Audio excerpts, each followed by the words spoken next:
En la tradición oral mixe y zapoteca, se dice que los nahuales heredan su poder por línea de sangre y que algunos lo descubren durante rituales religiosos o en sueños repetidos con animales. Muchas veces quienes heredan esta capacidad no lo desean, pero no pueden rechazarla.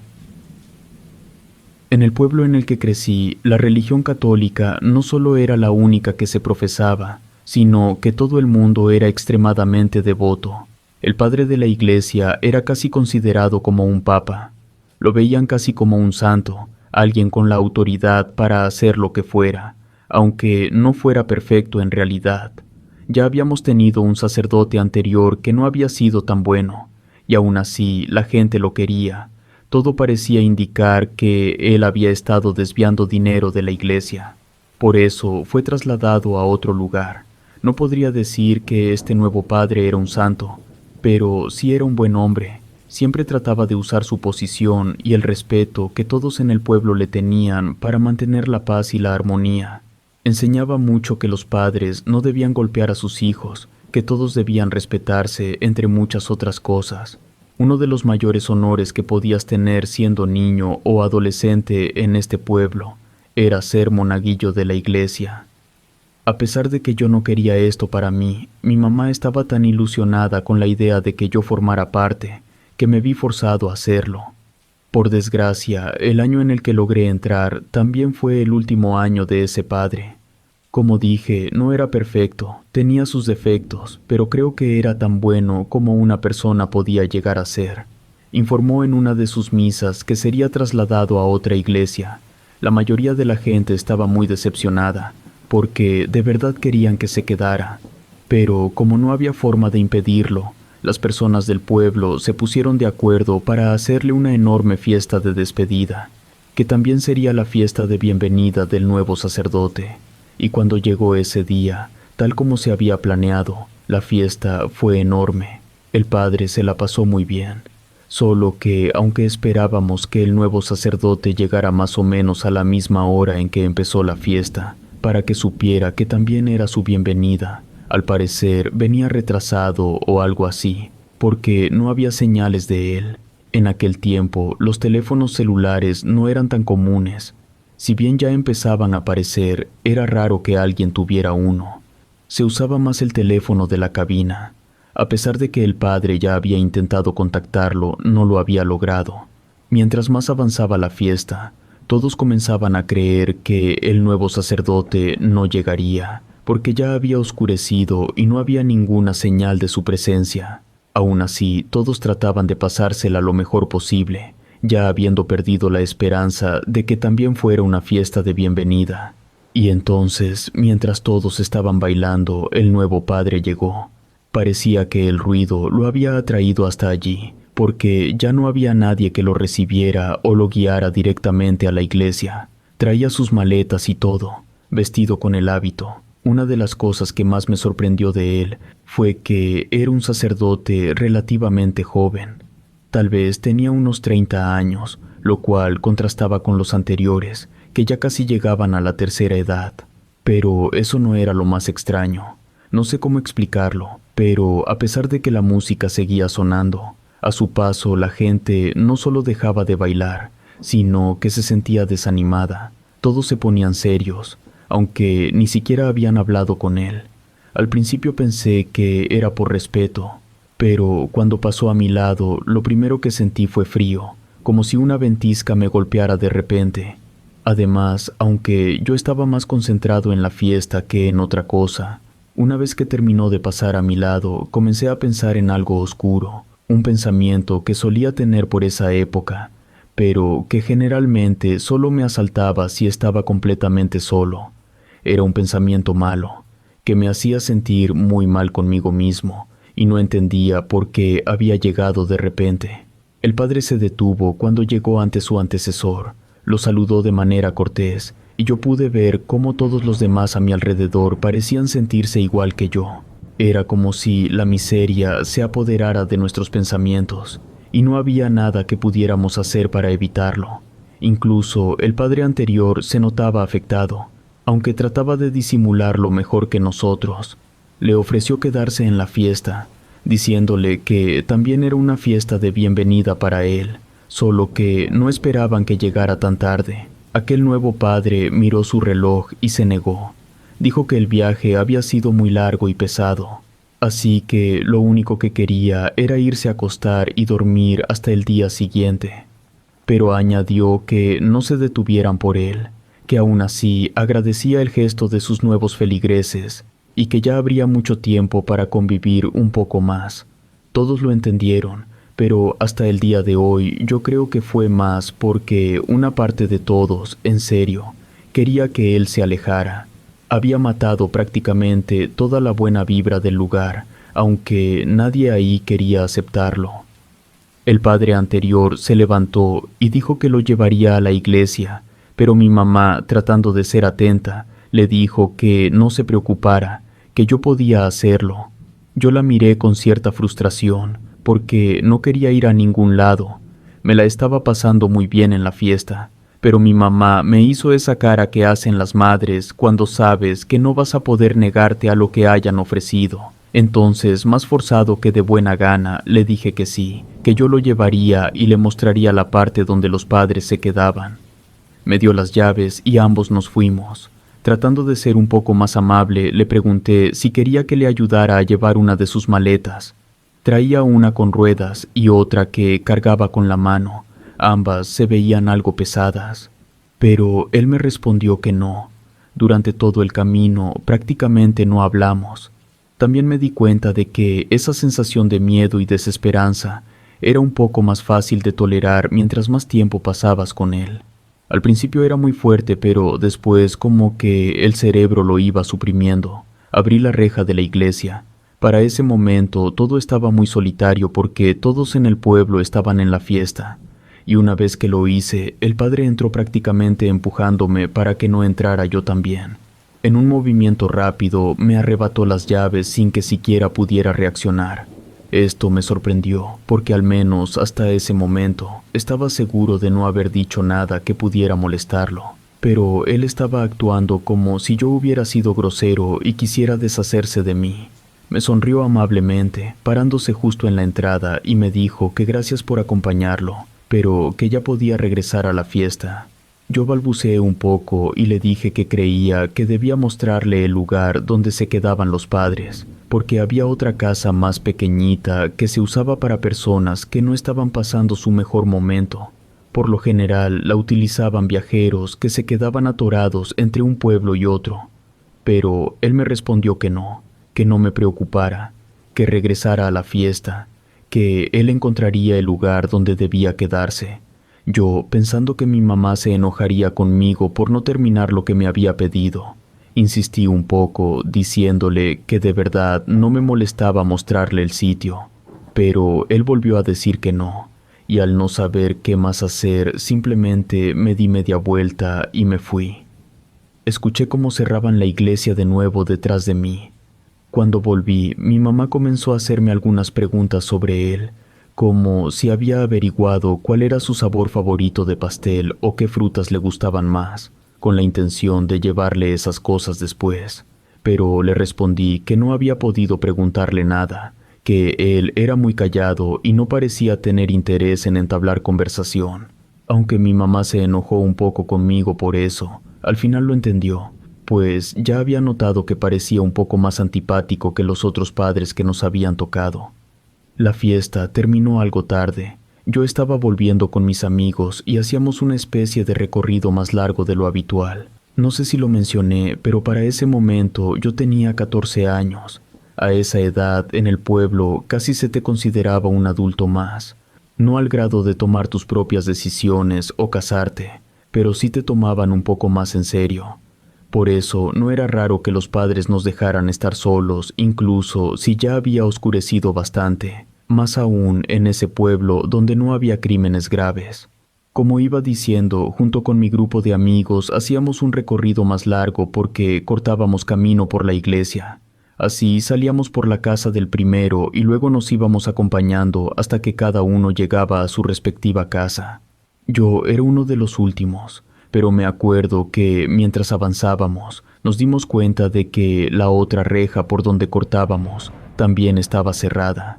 Todos en el pueblo sabíamos que esa reja siempre debía permanecer abierta, porque era el paso habitual de mucha gente, no solo de nosotros. Por eso sabíamos con certeza que la habíamos dejado abierta. Era obvio que el padre había sido quien se había encargado de cerrarla una vez que se quedó solo. No le dimos tanta importancia, pues solo creímos que al ser nuevo no estaba enterado de que esa reja debía permanecer abierta. Y como no queríamos regresar y tomar el camino de siempre, simplemente brincamos hacia adentro de la iglesia y empezamos a caminar. Al principio no había nada raro, solo la oscuridad. En ese entonces, la idea del alumbrado público ni siquiera estaba presente en ninguna conversación, pero al haber vivido ahí toda nuestra vida no le teníamos miedo. Por lo que yo recuerdo, ese día había luna llena y su resplandor nos dejaba ver perfectamente. Estábamos caminando. Yo creo que íbamos como a la mitad del camino antes de volver a escalar la cerca y salir, y comenzamos a escuchar gritos.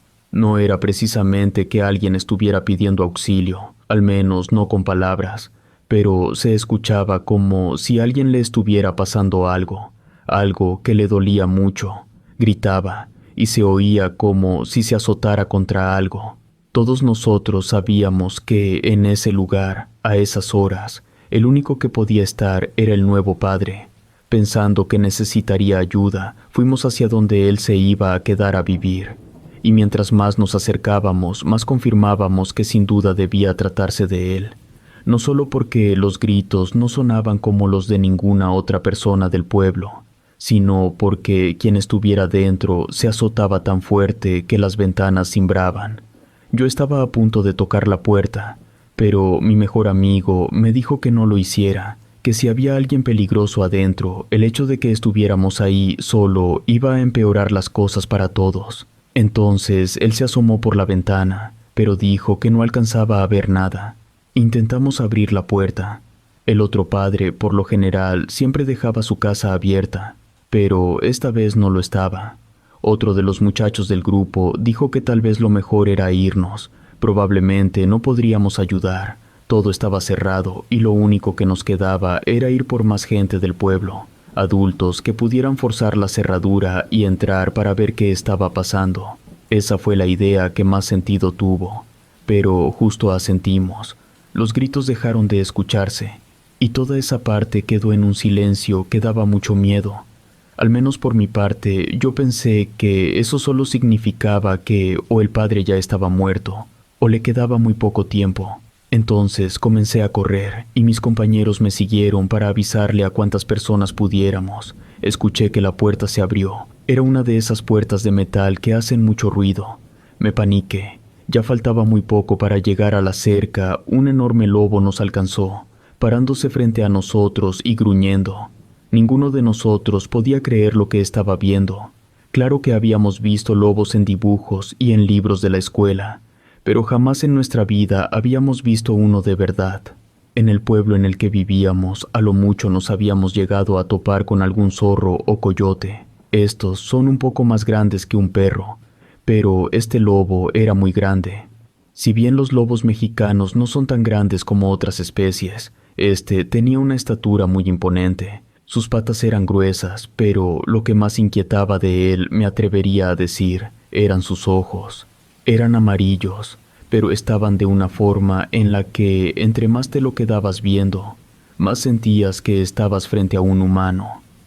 Todos intentamos retroceder sin darle la espalda, porque no sabíamos qué otra cosa hacer. Por obvias razones, estábamos conscientes de que jamás le ganaríamos corriendo a un animal como ese, e incluso pensamos que él había sido el responsable de aquellos gritos. Tal vez había matado al nuevo padre y ahora seguía con nosotros. De dónde había salido era lo de menos. No sé quién comenzó a correr. Al día de hoy, incluso creo que pude haber sido yo, pero no lo recuerdo. Mi cuerpo solo estaba lleno de adrenalina, y por alguna razón, sin decirnos ninguna palabra, todos sabíamos que si corríamos en diferentes direcciones, al menos la mayoría tal vez podría lograrlo. A mí no me persiguió, y una vez que rodeé la capilla, me di cuenta de que nadie me estaba siguiendo. Aproveché para brincar la reja. Creo que corrí todavía un par de metros más antes de estar seguro de que esa cosa no me seguía, para comenzar a gritar tratando de despertar a todas las personas, diciéndoles una y otra vez que había un lobo en la iglesia. No sé si todas las personas que me escucharon esa noche me creyeron, pero sí salieron con palas y machetes para tratar de ayudar. Solo que una vez que llegaron y brincamos la reja, pues yo ya les había dicho que creía que el padre estaba muerto. Toda la iglesia se veía muy pacífica. Claro que nadie se confió. Los lobos son muy listos y sigilosos, pero mientras más caminábamos, más seguros estábamos de que ahí no había nadie. Encontramos a uno de mis compañeros detrás de uno de los jardines. Estaba muy traumatizado, y después de encontrarlo a él, uno a uno fueron saliendo de su escondite. Al parecer, no había perseguido a ninguno.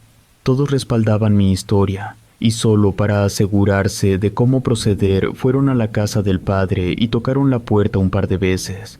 Para ese momento ya estaba cerrada otra vez. Pensé que tal vez el aire la había empujado. No le di tanta importancia. Primero nadie abrió, pero los vecinos siguieron insistiendo una y otra vez, y de repente el padre salió. Se veía un poco raro. Creo que fui yo uno de los pocos que lo notó, porque tenía puesto el hábito. Eso era raro, porque se suponía que ya estaba durmiendo. Era casi como si solo se lo hubiera puesto encima de su ropa. Las personas, preocupadas, le preguntaron si no había visto un lobo. También le contaron lo que nosotros habíamos dicho. Él se comenzó a reír, como si creyera que todo era una broma de niños. Pero nosotros le explicamos lo que habíamos escuchado y lo que habíamos visto después. Entonces, ya un poco más serio, dijo que no sabía de qué estábamos hablando, que él había estado durmiendo y que si hubiera habido gritos o azotes, él se habría despertado porque tenía el sueño muy ligero. Y claro, como el padre era básicamente una figura de autoridad tan grande que su palabra no podía ser sometida a juicio, todos nos acusaron a nosotros de ser unos mentirosos. Dijeron que les habíamos jugado una mala broma a todos, que habíamos perturbado la paz con nuestros juegos. Nosotros aún tratábamos de hacerlos entrar en razón, de decirles que en ningún momento quisimos hacer una broma, pero no había nada que pudiera hacerlos cambiar de opinión. La verdad es que una vez que todo pasó, teníamos muchas cosas en contra. No solo las palabras del padre, sino también el hecho de que ninguno de nosotros tenía un solo rasguño. Encontramos un lobo que nos gruñó y solo por buena voluntad había decidido dejarnos. No tenía ningún sentido. Al final, todos nosotros terminamos siendo los apestados del pueblo por muchos días. Solo que por suerte, el tiempo comenzó a darnos la razón.